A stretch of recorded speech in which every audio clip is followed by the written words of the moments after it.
बोलिए श्री कृष्ण भगवान की जय, राधा रमण की जय। आज हम माघ मास के महात्म्य का 12वां अध्याय सुनने जा रहे हैं। सो ध्यान से सुनो।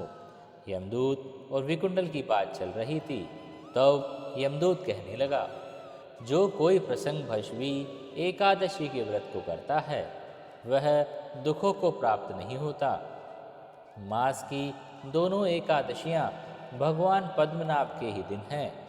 जब तक मनुष्य इन दिनों में व्रत नहीं करता, उसके शरीर में पाप बने रहते हैं।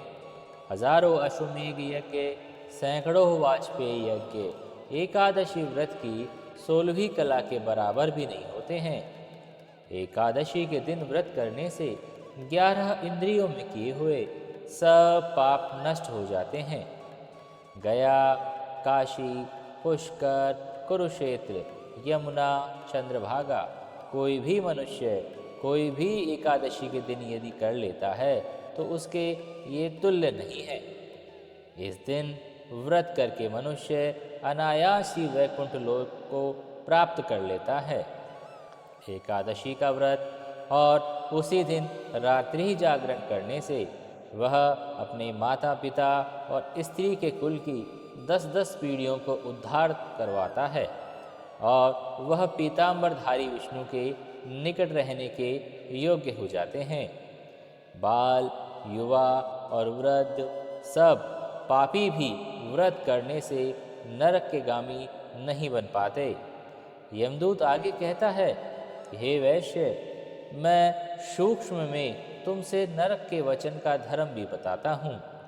मन, कर्म, वचन से प्राणी मात्र का द्रोह न करना, इंद्रियों को अपने वश में रखना, दान देना, भगवान की सेवा करना, नियमित अपने नियम से वर्णाश्रम का, अपने धर्म का पालन करना, इन सभी कर्मों को करने से मनुष्य नरक में जाने से बचा रहता है। स्वर्ग प्राप्त करने की इच्छा से मनुष्य यदि गरीब भी हो तो भी उसे जूता, छतरी, अन्न, धन, जल कुछ न कुछ हमेशा दान देते रहना चाहिए।